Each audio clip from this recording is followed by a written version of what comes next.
Olá pessoal, boa noite, tudo bem com vocês? Hoje a gente vai falar sobre um assunto um pouquinho diferente, não é atividade física, nós vamos falar sobre vinhos.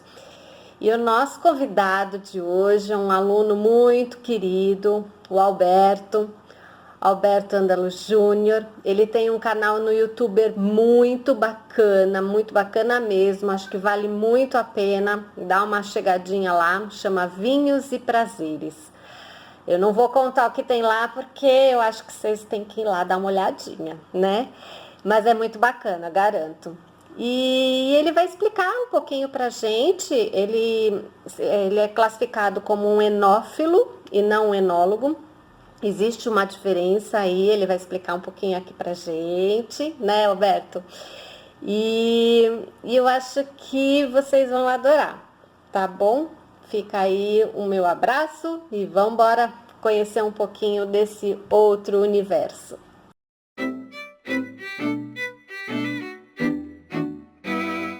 Respondendo à pergunta, o enólogo ele faz um curso de 2 anos e ele é voltado muito mais para quem trabalha em restaurante e cria cartas de vinho e faz a harmonização do prato para o consumidor, que ele quer comer um prato, ele sugere qual é o vinho adequado.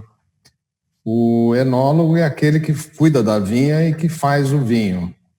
E o enófilo é aquele que estuda, gosta, e com isso ele viaja, participa de eventos, estuda, lê livros, e é mais um autodidata em si do que um profissional como é o sommelier ou o enólogo, e depende muito dos vinhos que ele toma, a quantidade de informações que ele consegue. E como no meu caso, por exemplo, todo ano eu viajo, eu visito 6 vinícolas no exterior.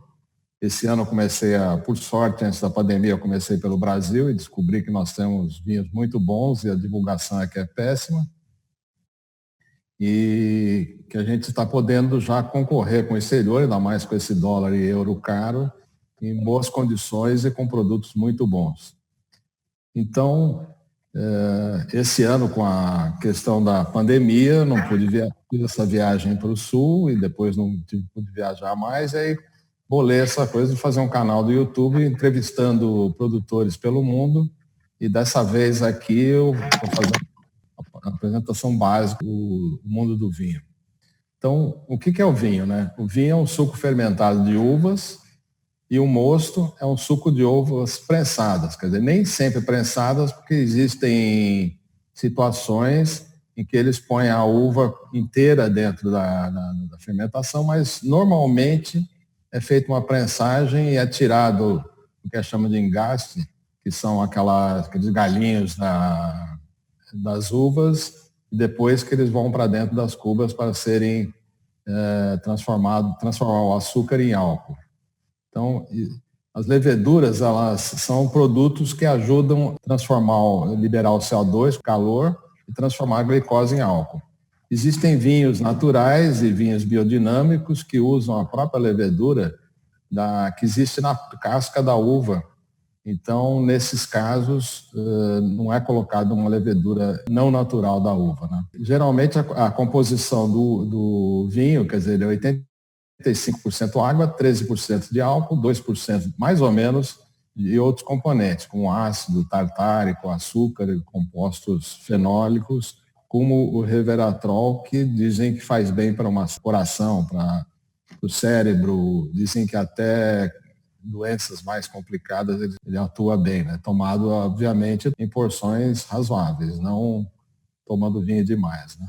Então, a origem do vinho é a última informação que se tem através de pesquisa, que ela nasceu há mais de 8.000 anos nas montanhas do Cáucaso, no país chamado Geórgia, que eu estive o ano passado exatamente para conhecer a origem do vinho. Mas ele é bastante antigo, então existem textos egípcios com mais de 5.000 anos, aparecem em escritos mitológicos egípcios, fenícios, gregos, romanos, muitas vezes no Torá e na Bíblia.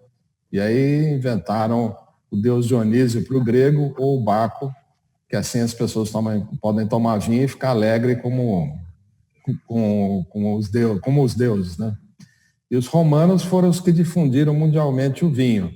Eles dizem que os soldados romanos, atrás dele é uma infinidade de pessoas, porque eles levavam 2 litros por dia para os soldados ir para a guerra. Não sei se isso era só para animar o pessoal, mas eles faziam isso. Outro motivo também é que a água era difícil a água ser potável, era difícil encontrá-la. Então eles misturavam muitas vezes água com vinho, como acontecia com a Ilha da Madeira, que eles, quando saíam para atravessar o Oceano Atlântico, levavam por volta de 6 meses e para a água não ficar deteriorada, eles misturavam com vinho. Então, quer dizer, desde a época da Europa, a Ásia, a África, até as grandes navegações. No Brasil, chegou no século XIX e era considerado como um remédio caseiro, misturado com gema de ovo e açúcar com vinho do Porto. Tem até vinhos como o Barolo Chinato, por exemplo, que ainda existe hoje em dia no Piemonte, na Itália, e que mais parece um remédio do que um vinho, na realidade, né? As uvas, né? A gente tem 2 tipos, basicamente, de uva, né? Que a uva é a fruta da videira, em latim chamada de vitis, né? E o vinhedo, a vinha, tem propriedade de plantio de videiras. E as espécies tem mais do que 20, mas basicamente tem a vitis lambrusca, vitis rupestre e várias delas, e tem a vitis vinífera, que são os que fazem os melhores vinhos. E as cepas são variedades de uva que existem mais de 2.000, né? Na Itália, por exemplo, na França, Cabernet Sauvignon, tem uma variedade enorme de uvas, e tem países que só trabalham com as uvas próprias, ou a maior parte com as uvas próprias, né? E cada caixa de uva tem mais ou menos uma taça de vinho, varia muito dependendo da qualidade do vinho, porque geralmente ele é muito voltado para uma baixa produtividade, e quando ele produz demais, em muitos lugares eles até fazem poda e retiram a uva para ela poder amadurecer e dar um vinho de maior qualidade. Então, quanto melhor a qualidade do vinho, em geral você tem uma quantidade menor de frutos em cada pé. E uma videira produz por volta de 40 caixas de uva, que resultará em 10 garrafas de vinho. Aí as uvas, né? A uva possui uma casca, que é chamada de pele ou película, e a polpa, que é o miolo. E, em muitos casos, semente, que são também chamadas grainhas, principalmente em Portugal, né? As cascas podem ser de cor clara, escura, e a polpa também pode ser clara, e a sua maioria é clara também, e pode ser escura. Essas uvas de polpa escura são uvas que eles chamam de tintureira.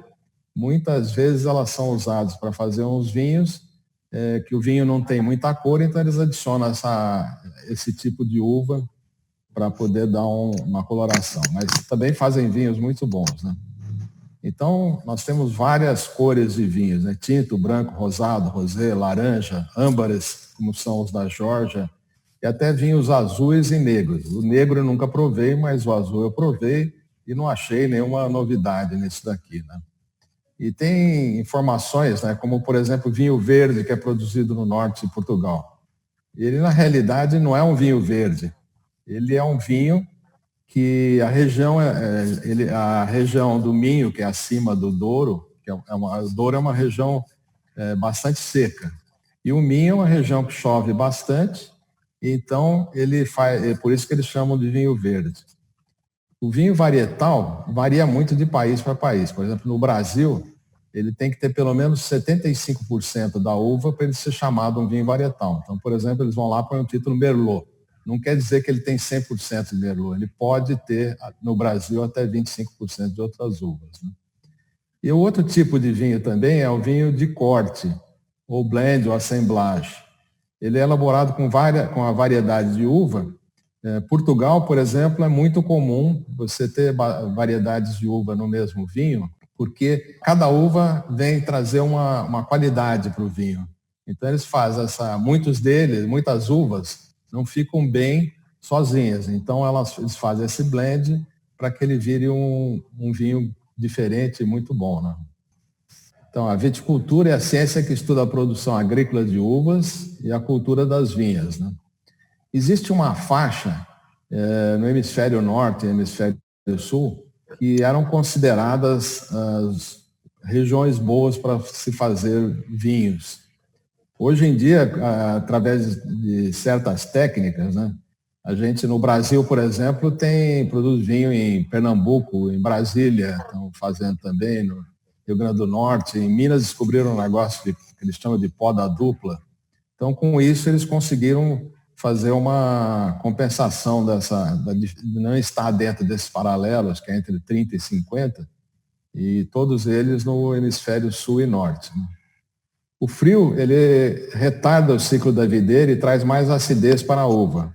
E o calor acelera seu desenvolvimento e traz mais maturação e doçura. No velho mundo, quer dizer, que é considerado o velho mundo, as mais tradicionais são a França, Itália, Espanha, Portugal, Alemanha, Suíça, Áustria, Hungria, Grécia, Croácia e Geórgia. E no Novo Mundo a gente tem o Brasil, a África do Sul, a Austrália, a Nova Zelândia, Chile, Argentina, Uruguai, Estados Unidos, Canadá, México e China, que são considerados Novo Mundo. No Brasil, as principais regiões se localizam no Rio Grande do Sul, Serra Gaúcha e Campanha Gaúcha, e em Santa Catarina. Temos ainda a produção no Nordeste, no Vale de São Francisco e no Sudeste. Quais são os tipos de vinho, né? A gente tem um vinho de mesa ou colonial, que é elaborado com uvas do tipo que não são vitis vinífera. Eles possuem bagos maiores, mais polpa por uva. As cascas são finas e encontrada comercialmente para o consumo de fruta, né? Exemplo de variedade, né? A gente tem a uva Itália, a uva Rubi, a uva Bordeaux, Niagara. E o vinho de mesa, sua maioria, apresenta aromas e sabores primários da uva, né? Depois a gente tem um vinho que é o vinho que a gente chama vinho fino de mesa, que é elaborado só com essas uvas que são as vitis viníferas, que possuem bagos menores, casca mais espessa, menos polpa por bago. Por exemplo, Cabernet Sauvignon, Merlot, Cabernet Franc, Pinot Noir, Syrah. O vinho fino, além de aromas e sabores primários, como uva, fruta, possui aromas que a gente chama de secundário, né, provenientes do processo de vinificação, e terciários, provenientes do processo, a gente fala de envelhecimento, mas muita gente fala maturação, né? E no passado a gente teve uma praga, que é um tipo de um pulgão que chama filoxera, e quase que acabou com os vinhedos da Europa. E aí eles conseguiram descobrir que a uva americana não era atacada por esse pulgão. Então, hoje em dia, a maior parte dos pés de uva que existem no mundo, eles usam a base do enxerto, essas uvas americanas. Quais são os tipos de vinho, né? A gente tem um vinho safrado, que é chamado de vintage, principalmente em Portugal, que é produzido com uvas colhidas em um único ano ou safra. Depois a gente tem vinhos que são barricados. Eles são envelhecidos em barris de carvalho por meses ou anos antes de serem engarrafados. E temos o vinho frisante, com presença de CO2 até 2 atmosferas. Uma única fermentação de levedura.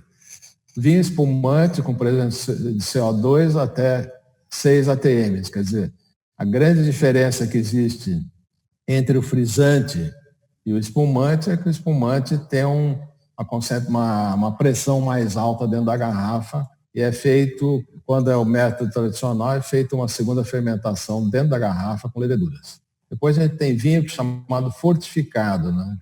Que como eles querem que o vinho tenha um certo nível de doçura, ele chega naquele ponto de doçura ideal, é adicionado no vinho o aguardente vínico, como é o vinho do Porto, por exemplo, que é um álcool extraído, é um destilado do vinho, e aí eles interrompem a fermentação e fica um vinho mais alcoólico. No caso do vinho do Porto, por exemplo, é por volta de 20% de álcool, graças a essa adição de álcool vínico. Depois a gente tem os tipos de uva que são vinhos, que são vinhos mais doces. Um deles chama de colheita tardia. Então eles esperam a uva praticamente virar passa, e aí que eles colhem essa uva e fazem um vinho doce geralmente são maravilhosos. Depois você tem um outro vinho chamado de Ice Wine, que é um vinho que também ele fica mais tempo, a uva na videira, e eles só colhem quando chega no ponto que ele congela. E esses vinhos são excepcionais, são caros em geral, porque eles chegam, graças ao fato de estar congelado, eles não sofrem nenhuma oxidação, que em geral é um problema para o vinho, e chega na adega em condições perfeitas, né? Pois existem vinhos doces também que são chamados de vinhos botritizados, né? Esse também é uma categoria de vinhos caros e que são uvas que são atacadas por um fungo chamado botrytis, e ele fura a casca da uva, sai o líquido da uva, e aí ele seca e é feito é prensado, e aí que é feito o vinho. Quer dizer, tem baixíssimo rendimento, produz muito pouco por pé. E hoje em dia tem outras questões também. Eles estão voltando ao passado, né? Porque nessa viagem que eu fiz para a Geórgia, por exemplo, eu conheci o que eles chamam de kvebre, são os vasos de terracota que eles enterram no chão, que era a origem do vinho no começo da história. E aí, desse jeito, eles colocam as uvas lá dentro, fermentam, e depois de ficar lá eles fazem muito vinho branco, que eles deixam mais tempo com a casca, que aí ele vira um vinho laranja, e depois é tirado o líquido e feito o vinho. E hoje em dia, em Portugal principalmente no Alentejo, né, eles estão fazendo vinhos de ânfora, que já são também vasos, mas só que eles ficam para cima do chão, e também são fermentados dentro desses vasos. E geralmente é feita uma festa quando é aberto o vinho.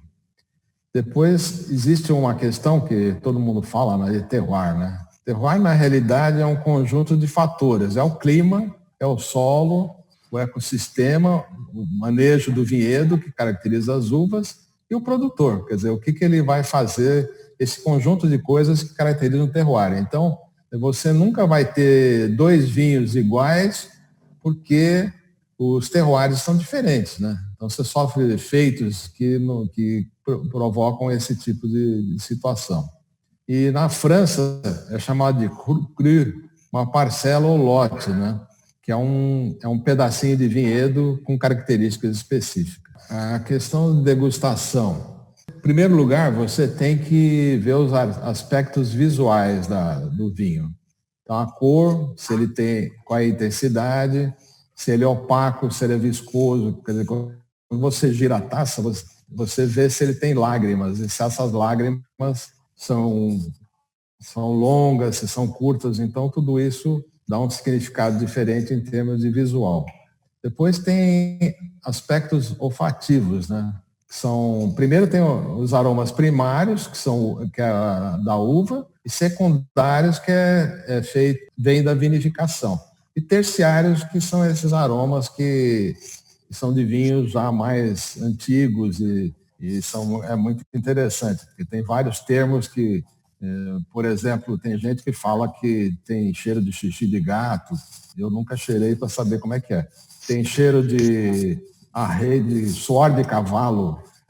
Tem um termo em francês que eles chamam de sous-bois, que é embaixo do bosque, quer dizer, é um tipo de cheiro de fungo. Então, tudo isso traz esses aspectos olfativos para o vinho. Depois você tem aspectos táteis, né? Como o gás carbônico, que cria essas bolhas no vinho, né? Que são na França chamado de perlage, que vem de pérola, né? Que são essas bolinhas que quanto mais finas elas são e mais persistentes, a gente vê que o espumante tem mais qualidade. Aliás, só pode ser chamado champanhe o espumante que é feito na região de Champagne. Mas, na maior parte do mundo, os melhores vinhos espumantes são feitos pelo mesmo método que é feito na região de Champagne.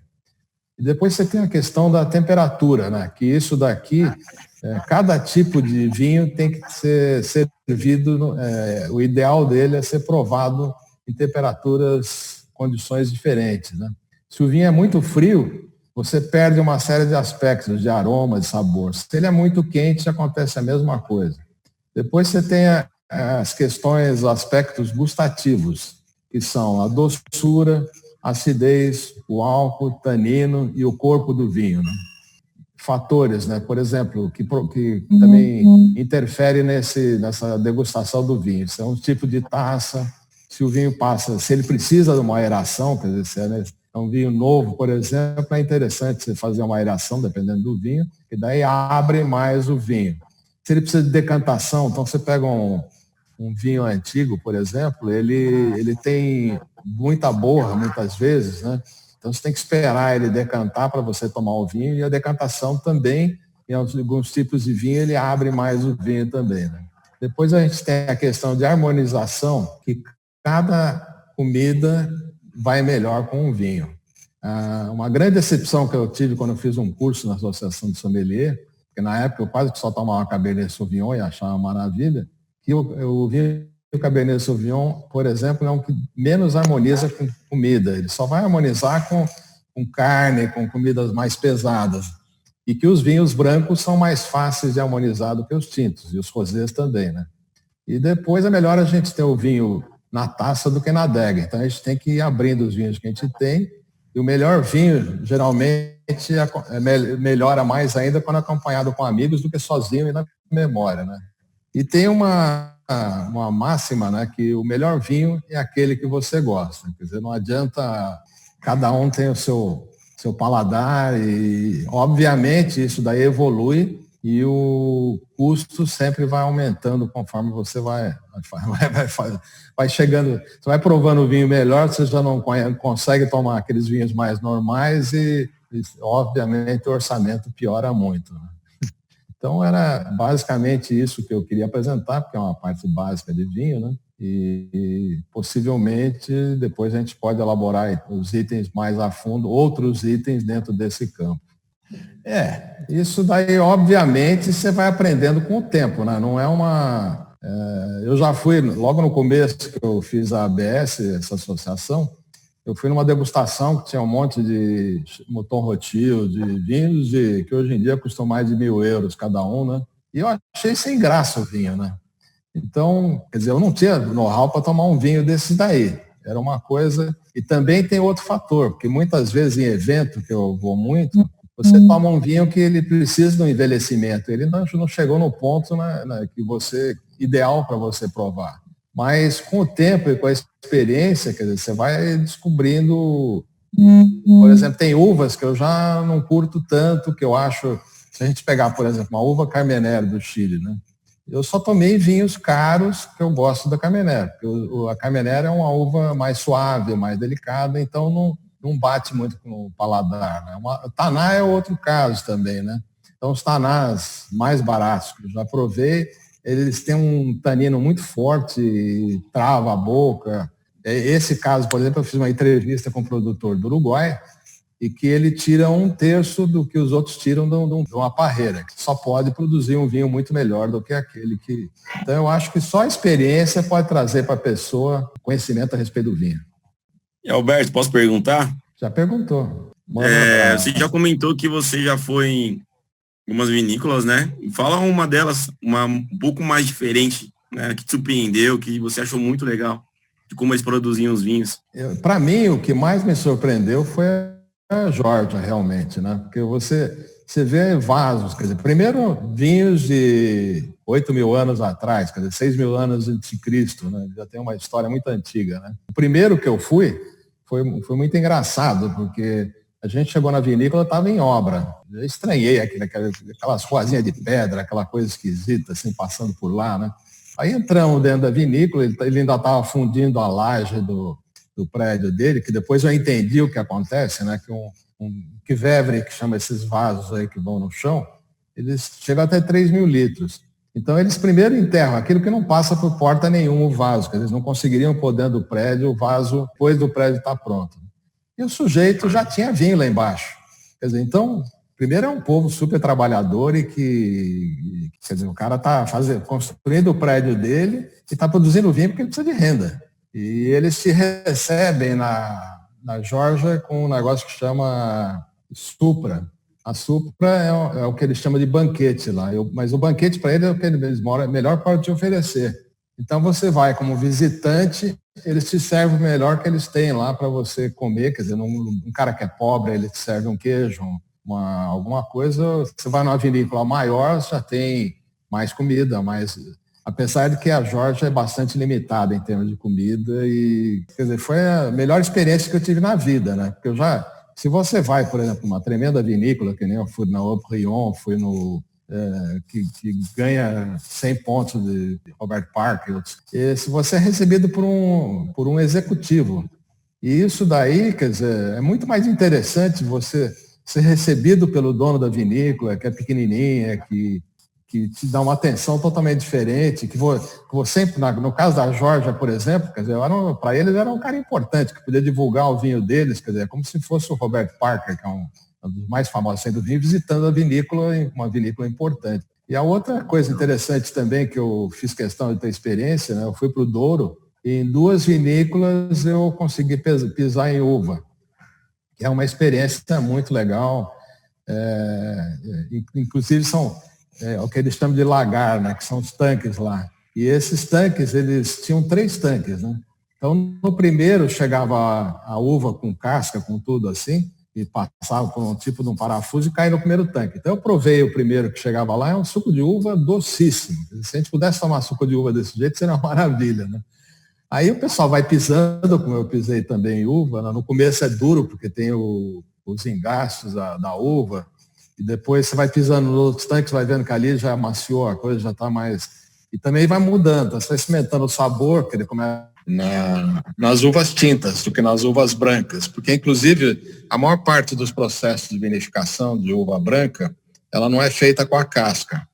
Então, além dela ter menos essas propriedades, né? Dizem que a Taná, por exemplo, é uma das uvas que mais qualidades tem para o organismo. Então, o vinho tinto, em geral, ele tem uma qualidade superior do que o vinho branco. Esses vinhos que eu expliquei aí, que ficam com a casca, como esse da Geórgia, por exemplo, ele já tem uma carga de tanino mais forte, apesar de ser um vinho branco, e ele é melhor para a saúde do que um vinho branco normal em si, né? Precisa tomar cuidado com o que é tomar vinho, né? Porque ele vai bem, uma dosagem aqui, o ideal, quer dizer, se você pegar o ideal, são 2 taças por refeição para homem e 1 taça para mulher, porque a mulher tem mais água no organismo e ela tem mais dificuldade de processar o álcool. E outra coisa também que ele explicou que é importante, né, é que a pessoa tomar a mesma quantidade de água que ela toma de vinho, porque daí te hidrata, porque o vinho tem um processo que ele desidrata o organismo e isso é que é ruim para a saúde. Porque na realidade existe uma coisa, um defeito no vinho, né, que é chamado, em francês, a rolha chama bouchon. Então tem uma condição do vinho, quando ele está estragado, que é chamado de bouchonnet. Então, quer dizer, quem conhece o assunto, muitas vezes você sentindo o cheiro na rolha, você já percebe que ele está estragado. Agora, muita gente tira a rolha para mostrar que sabe, que entende de vinho. A maioria faz isso. Alberto, por que os vinhos nacionais, antigamente, a gente falava que dava dor de cabeça, então a gente não tomava vinho nacional porque depois a cabeça explodia. Tinha 2 questões, né? A primeira delas, eles não faziam vinho com uva feita para fazer vinho, que é esse vice vinícola.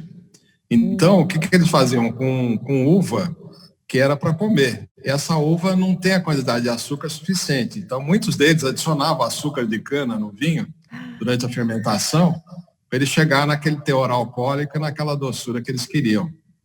E fora isso, quer dizer, existe essa coisa de produção alta. Então, existem algumas técnicas de plantação de uva. Uma delas é aquela chamada enlatada, ou pérgola, aquela que vai por cima.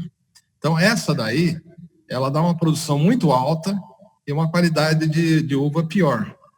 Então, hoje em dia, quer dizer, a maior parte é feito na vertical, então ele pega mais sol. E também a uva, quando ficava nesse sistema de latada, ela pegava fungo também.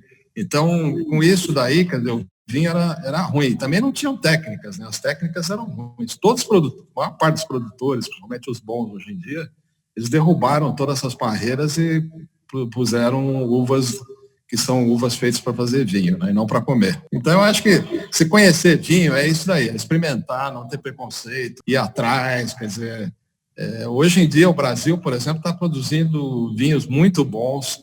Eu tenho feito entrevista com muitas pessoas aqui do Brasil, tanto do Rio Grande do Sul como Santa Catarina, né? Fiz uma viagem antes da pandemia para o Rio Grande do Sul, quando eu tomei vinho. E esse ano, a safra 2020, dizem que vai ser uma safra excepcional, porque deu uma baixa produção e vai trazer vinhos muito bons. E também com essa diferença de câmbio, é melhor comprar do Brasil do que lá de fora. Né? É isso que eu ia perguntar, assim, qual vinícola ou, sei lá, se chama marca, assim, que fale não. Tem várias, né? Por exemplo, espumante, a Cava e Gás, para mim, é uma das melhores, porque eles só fazem espumante.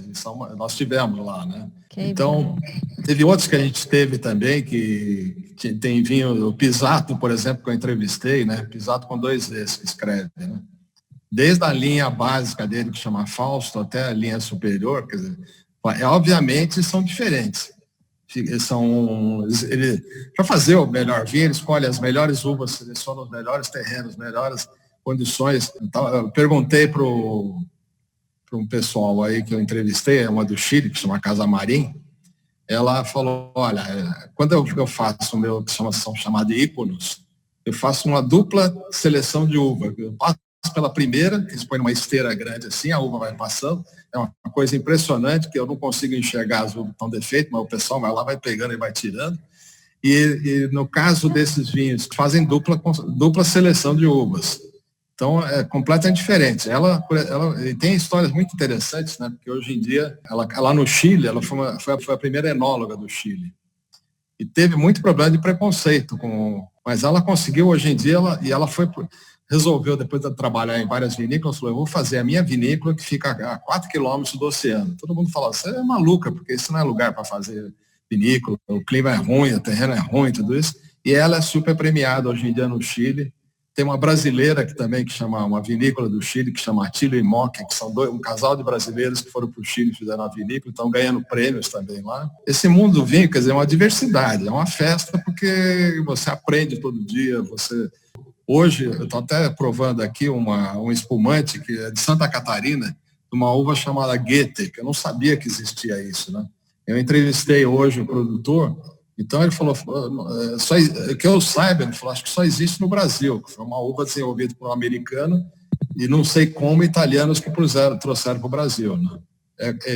E o nome veio porque o cara gostava muito de poeta, né? Ele gostava muito do Goethe, então... alemão, né? Então depois esse nome na uva, porque era o que ele gostava na época, né?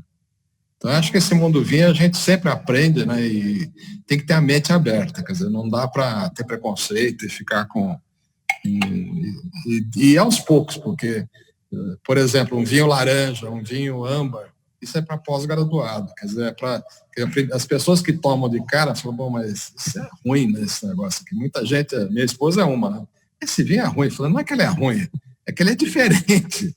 Então você vai ter que levar um tempo. Pode ser que você nunca vá gostar do vinho, porque não bate com o teu paladar, mas ele não é mal feito, ele é bem feito, e é um produto diferente, né?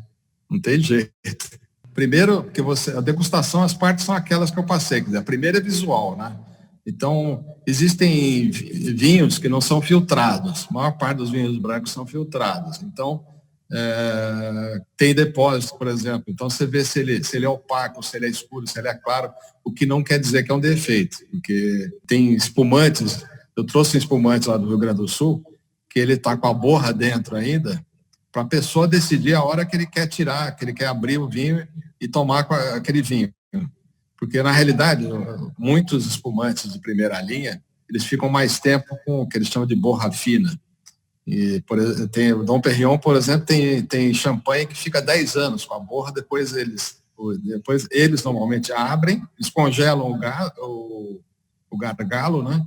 E aí quando abrem, fica com uma tampinha que parece de Coca-Cola. Quando abre, sai essa borra, e daí eles completam com um licor para fazer a segunda fermentação. Então tem produtor que eles chegam a ficar 10, 12 anos com isso. E nesse caso, esses espumantes do Rio Grande do Sul que eu provei, você vai decidir quando é que você quer parar de fazer troca desse material com o líquido. Depois você tem nariz também, né? Então, tem uvas que são mais aromáticas, uvas menos aromáticas, e depende muito do gosto da pessoa, né? Você pegar uma Gewürztraminer, por exemplo, é um festival de aromas que tem gente que acha enjoativo, mas é interessante, porque você tem que chacoalhar a taça, né? Porque daí ela areja mais o vinho e você sente o aroma que tem, né? E quando ela é um vinho mais antigo, mais de qualidade, ele já é muito mais rico de aroma do que os outros que são mais simples, né? E por último é na boca, né? Então você vai ver se o vinho é ácido, se ele... Eu, quando comecei no mundo do vinho, achava a acidez um defeito. Hoje em dia eu acho uma qualidade, né? Porque ele dá frescor para o vinho, né? Então, se ele é ácido, se ele é oxidado, se ele é... E aí aí vai ser seu paladar que vai contar também para o que você acha desse tipo de vinho, né? Nem todo vinho mais velho é vinho melhor. Muitas vezes ele é estragado. E isso é que, na realidade, faz parte da degustação do vinho, né? E esses vinhos, eu não sei se é moda ou se é um novo caminho de vinhos que eu tenho visto. Vinho com leve sabor de cereja com não sei o quê, um vinho é mais não sei o que lá. Assim, mas vinho para mim é uva, né? E tá tendo uma linha aí de saborzinhos no vinho. Eu sou um que não gosto de fazer isso, porque eu acho que cada um tem uma percepção do vinho. A maior parte dos vinhos tintos, eles têm aromas de fruta vermelha, né? Então, cereja. Agora, tem gente que fala, esse vinho tem aroma de mirtilo. Ele nunca viu mirtilo na frente, quer dizer, então começa essa coisa para mostrar que ele conhece vinho. Eu acho muito chato esse negócio. Quer dizer, eu fui para Alsácia, aquele lugar de fotografia, eu visitei uma vinícola lá, que era uma coisa espetacular, né? E minha esposa foi junto e ela falou assim, o cara serviu para a gente degustar o vinho, ela falou, não entende de vinho. Eu falei, vou te ensinar a degustar. Você faz o seguinte, você vai degustar de olho fechado, com o teu lado direito do cérebro, lado da emoção e não da razão. Então, aí você enche a boca, sente o gosto da uva, faz aquela coisa que ela achava horrorosa, né? Você bochechar a coisa, parece troglodita, né? Mas, então ela, no fim, quer dizer, foi uma visita que foi um espetáculo, né? Porque o cara deu uma aula para ela, quer dizer, um grande produtor da Alsácia, com vinhos maravilhosos, e deu uma aula para ela.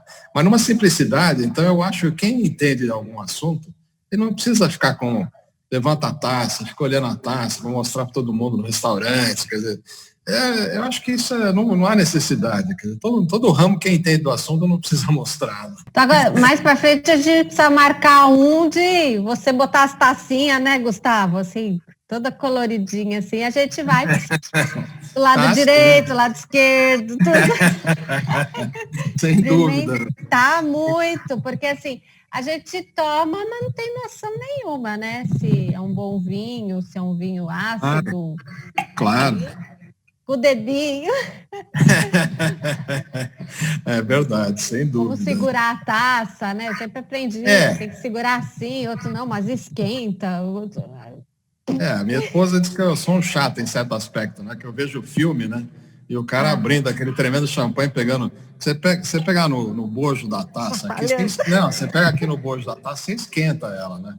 Você tem que pegar pelo pé da taça, porque senão você vai... Se é um espumante, por exemplo, você tem que tomar em temperaturas mais frias, você vai aquecer e deixar ele fora do... Quer dizer, o ideal é você não pegar no bojo da taça, mas assisto filmes aí que ele falou, será que não tem um assessor de vinho em Hollywood? Vinho Alberto olhando, não? Pegando mal um negócio desse. Porque tem mais pessoas, né, se especializando, porque a gente vai no supermercado, a quantidade de rótulos e corredores aumentou. Eu lembro de só tomar aqueles vinhos alemães, né? Liebfraumilch. Aquilo era uma enganação, né? Porque teve um importador que ficou rico, que ele importava um vinho simples alemão em barrica e engarrafava aqui no Brasil e falava, estão vendendo um vinho alemão. E todo mundo entrava nessa, né? Quer dizer, não é possível, é como o Lambrusco, por exemplo, tem Lambruscos bons italianos. Um vinho de R$20, com taxa de importação, com custo de fazer o vinho, ele não é vinho, ele é uma outra coisa. Quer dizer, sinto muito, mas eu não gosto desse tipo de vinho. Porque não tem jeito, né? Você tem o custo da garrafa, da rolha, da uva, de todas essas coisas, não, é impossível fazer um vinho importado com €1 a R$ 7, você comprar um vinho de 20 e poucos reais, vai ser alguma coisa esquisita, né? Infelizmente não tem milagre. Ô, Roberto, e para doce? Minha mãe faz, né, trabalha com doce. E qual que é um dos melhores vinhos para doce, assim, que você acha? Depende do doce, né? Por exemplo, chocolate é uma coisa muito complicada, porque a única coisa que harmoniza com chocolate são vinhos do tipo do Porto, que são vinhos fortificados. Se é muito doce, se é muito doce, ele mata, não pode uma regra que existe na degustação, na harmonização, é que nenhum parceiro pode passar por cima do outro. Então, você está tomando um vinho doce, o doce é mais doce que ele, você matou o doce. Então, o que acontece? Esses vinhos doces de qualidade, eu gosto de tomar junto com os doces de fruta. Então, faz uma torta de cereja, uma torta de maçã, uma coisa assim, e um vinho doce desse vai muito bem. É interessante esse negócio de harmonização, porque existem várias regras, né? E uma delas que você harmoniza ou por semelhança ou por diferença. Então, um vinho doce muitas vezes vai muito bem com queijo azul, porque ele é muito salgado, e daí você toma um vinho doce e ele fica uma maravilha, porque daí o contraste fica violento. Quando você faz uma harmonização, a comida melhora e o vinho melhora. Você tomar um vinho tinto junto com alcachofa, por exemplo, é de matar, porque a alcachofa tem aquele amargor, aquela coisa, o tanino te pega na boca e fica uma coisa horrível, né? É muito complicado essa questão de harmonização, e que os sommeliers são os mais especialistas nisso. Vinho do Porto é para abrir o apetite ou para encerrar a refeição? Eu acho que de qualquer jeito. Tem o pessoal do Porto que diz que até com os pratos vai bem, né? Que eles até contam alguns pratos. E vinho do Porto é um bastante complicado, porque ele tem uma gama enorme de vinhos, cada um tem um estilo diferente do outro, né? Também é uma coisa que vai subindo o preço, porque eles fazem alguns vinhos, porque eles têm vinho safrás, eles têm vinho que eles chamam de Tawny, que é uma mistura de vários anos, eles guardam em barrica os vinhos, aí pela média entre as barricas, tem Tawny de 10, de 20, 30, de 40 anos. Quer dizer, um Tawny de 40 anos provavelmente tem algum vinho de 100 anos no meio daquilo lá para chegar a uma média de 40. Né? Então, isso daí é uma iguaria. Como, por exemplo, tem o doce também da Hungria, que é o Tokaj, e que é um vinho botrytizado. Né? Então, eles têm uma classificação que é chamada de Putônios, que é o nome de cesta. Então, quantos mais cestas você usar para misturar com um vinho e fazer o vinho, o Tokaj, ele melhor é. E tem um que é feito, que esse eu nunca experimentei, eu fui até 6 Putônios, que eles fazem só com o que chora a uva, quer dizer, ela fica num lugar lá e vai pingando e eles coletam isso daí, que é tão denso como mel, assim, que quase que não é vinho, tem baixíssimo teor alcoólico, e é uma coisa, eu ainda pretendo experimentar esse daí. Provavelmente Romanée Conti nunca vou experimentar, porque 16 mil euros eu não pago uma garrafa, né? Provavelmente também não vou conseguir ir lá. Não vai ganhar. Então, esse mundo do vinho é muito dinâmico e tem muita coisa para ver. A gente aprende a vida inteira. Eu não sei muito pouco perto do que eu gostaria de saber. Porque, em geral, o vinho, quer dizer, o ideal é se abrir um pouco antes, porque ele está fechado naquela garrafa, sei lá quanto tempo, né? Principalmente se o vinho é antigo, né? Então ele tem que entrar em contato com o oxigênio, quer dizer, não demais, porque ele pode oxidar também, dependendo do vinho, se ele é mais delicado, tudo. Mas principalmente um vinho novo, muitos deles, quer dizer, se você deixar um tempo ele pegando ar, ele fica mais suave, fica menos pega menos, assim, né? Então, eu acho que a aeração é uma coisa interessante de fazer em vinhos desse tipo assim. Agora, se pega um vinho muito antigo, se fizer aeração, você estraga o vinho. Porque ele não tem mais aquele poder, aquele tanino forte, aquela coisa que pega, assim, né? Na realidade, aí ele é um... Eu já provei, por exemplo, Barolo é um vinho que eu só abro com 10 anos, né? Antes disso, eu não abro. Tem alguns vinhos que eu faço isso. E eu provei Barolo da Tina, quando eu fui lá no Piemonte. E a minha esposa que estava junto, ela falou assim, ela tomou, esse vinho é muito forte. A produtora falou, nós italianos somos così. Ela ficou muito brava dela falar isso pro Barolo, eles dizem que é o rei dos vinhos e o vinho dos reis, né? Que os reis que gostavam de tomar esse vinho, né? A mulher ficou ofendida com isso aí. Mas eu entendo perfeitamente ela, porque aquilo não era um vinho para tomar, que era um vinho para guardar, né? Eu fiz a experiência porque eu queria saber o que era um barolo lá dentro, mas é uma coisa ruim, quer dizer, não é uma coisa boa, né? Então, cada vinho tem um tempo de maturação para chegar naquele ponto.